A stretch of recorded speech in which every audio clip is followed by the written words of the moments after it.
I used to be a huge fan of Andrew Tate a year ago. I looked up to him. I wanted to be just like him. If you asked me who my role model was at that time, I probably would have said Andrew Tate. Then I would eventually be like, yeah, some things he says are bad, but I still kind of like him. But now I have woken up and realized that he is a horrible role model to all men. But in order to understand why he is a horrible role model, you need to understand why he was my role model. You see, it's not because Andrew Tate has redeeming qualities. It's because I used to be a horrible person myself. Well, horrible is a strong word. I was a corrupt person. You see, it is true what many people say. The reason why so many people look up to Andrew Tate is because they don't have any other male role model in their life. But the reality is, there already are male role models out there. Ryan Horgan, Andrew Wilson, they are all happily married and successful fathers, for example. And if you ask Christians, they will point to Jesus Christ as a male role model. But the problem is, none of those men inspire me. They don't speak to me. And this is because they don't appeal to me. And here is why. And this will be my testimony as one of the lost young men. You see, my father was that type who always traveled abroad to do business stuff, and I did not really have any man I truly looked up to during my childhood. And instead of, playing outside with my family, I would spend most of my time playing video games and watching TV. And on TV, I watched cartoons, mainly Cartoon Network, which were good times. But I was basically raised by cartoons, and I was inspired by cartoons, and I wanted to be like a cartoon character. What I loved about cartoon characters was how much they entertained me, how much they made me laugh and cry and all of that. And I wanted to entertain other people the same way. I wanted to make other people laugh. I wanted to make other people watch my antics. And all those successful men I was seeing, they were not entertaining like TV characters were. And you might be saying, well, life isn't a cartoon. People don't behave like cartoon characters. But then came Andrew Tate. And he was like a cartoon character. He was entertaining, funny, and he even had his own theme song, just like a TV character. But then, here is the twist. How many women have been into me? I would expect a lot of women being into me, but how many serious relationships have I ever had? Zero. And I'm 22. I'm about to turn 23 in December, and I have still never been in a serious relationship. And it did not make sense to me. I am this entertaining TV character. I am good looking. I have an interesting personality, and I love myself. I am not one of those incels. I am actually handsome. I shouldn't be having trouble with women. And then I realized the truth. And this is something that Andrew Tate himself has said, and I will use his words against him. I say the most beautiful and the most terrifying thing about being a man is you're born without value. Society doesn't care about you. You're only going to be cared about based on how useful you are. Now, Andrew Tate right here speaks the truth. This is even the second Bill Gates commandment.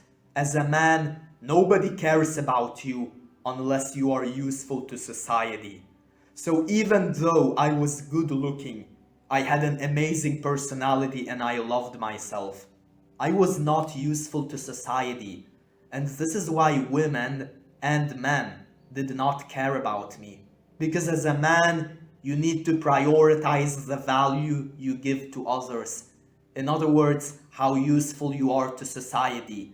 Because if all you do is focus on your identity, such as your looks, your personality, your confidence and all that, and your jacked physique from going to the gym, you're not gonna get any respect from women. And so men need to prioritize giving value over their identity in order to be attractive to women. And women need to prioritize their identity over giving value in order to be attractive to men. But more on that later. Now, how about Andrew Tate himself? How would you describe him? He is entertaining. He is funny. He is rich. He is successful. And so he has a strong identity. But what about the value he gives to others?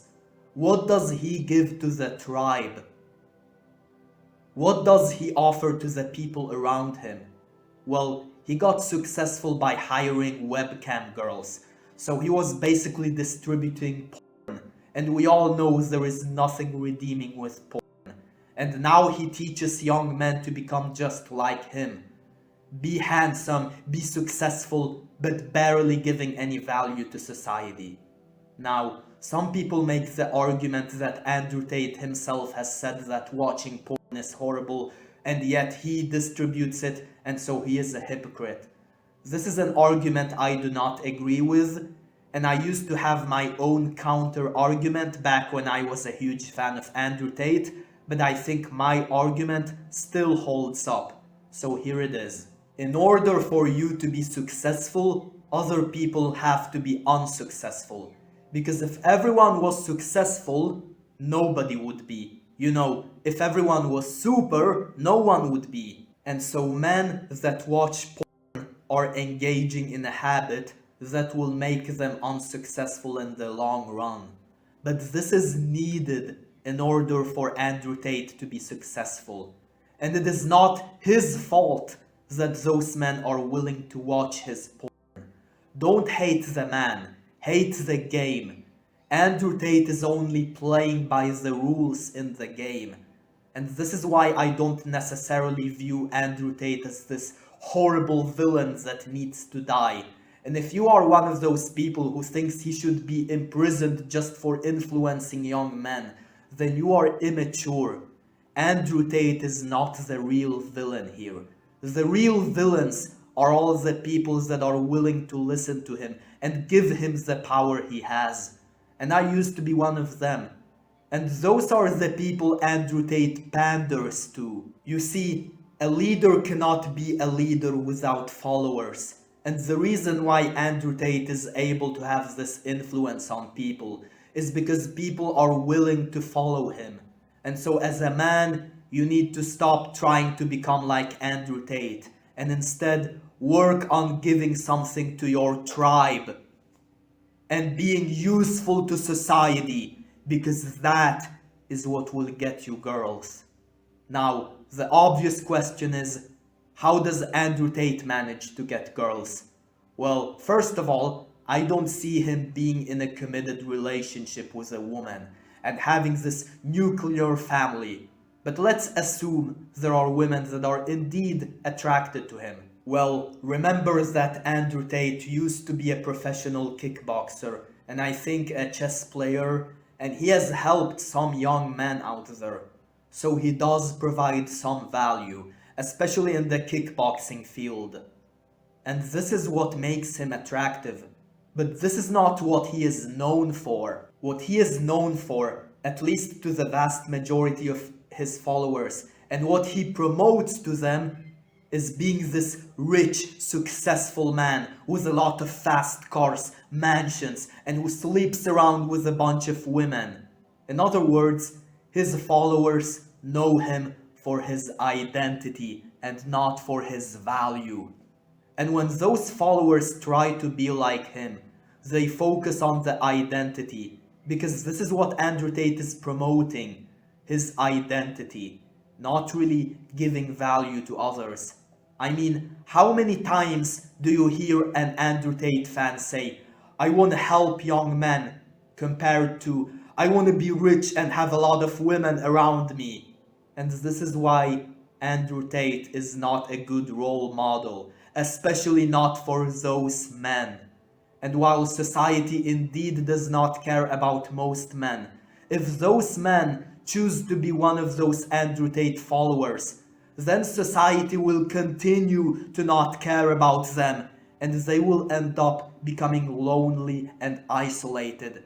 And you will notice that radical masculinity is literally the opposite to radical femininity, and they are both equally damaging. I have said that as a man, you need to focus on giving value to others, and your identity comes secondary. And as a woman, you need to focus on your identity, and giving value to others comes secondary. Now, what does radical femininity preach? Be independent, get a successful career, and achieve greatness in society as a woman. So, basically focusing on giving value to others while neglecting identity. And what does radical masculinity preach? Be rich, be successful, have a lot of girlfriends at the same time, and a lot of fast cars.